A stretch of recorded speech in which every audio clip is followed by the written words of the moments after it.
Germany is marking the anniversary of the liberation of Buchenwald Concentration Camp from the Nazis. Holocaust survivors and Jewish leaders gathered to remember the opening up of the camp 77 years ago. Representatives of Russia and Belarus were asked not to attend following the killing of a Holocaust survivor in Ukraine. And DW political correspondent Thomas Sparrow is in Weimar, near Buchenwald. Thomas, what can you tell us about Buchenwald and the role it played during the Nazi regime?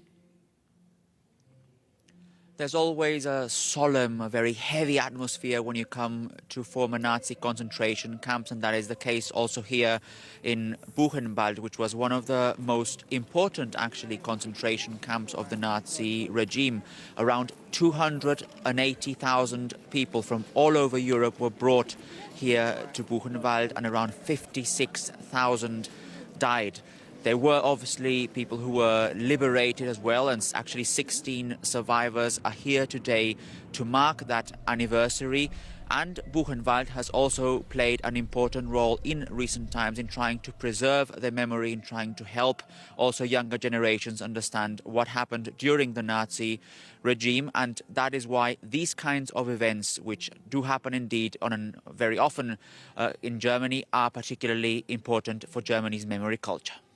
Right, I mean, commemorations of Nazi crimes are happening on a regular basis, but now this time it coincides with a war going on not far away from Germany. What signal is today's commemoration sending about the war in Ukraine?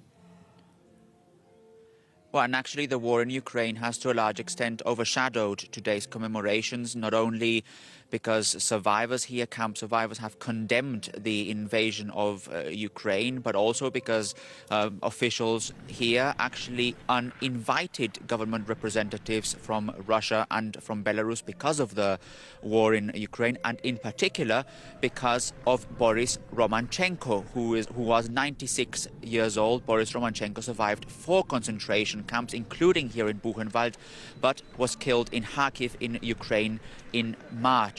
And Boris Romanchenko's memory was actually honored here as well. And that was one of the reasons, probably the most important reasons, why officials from Russia and from Belarus were uninvited. Definitely, we can say that the war in Ukraine has overshadowed these kinds of events today here in Buchenwald. Well, thank you, Thomas Sparrow. We can hear a choir there singing behind you, very somber, but also very moving scenes there at the Buchenwald Concentration Camp. Thomas Sparrow, thank you so much.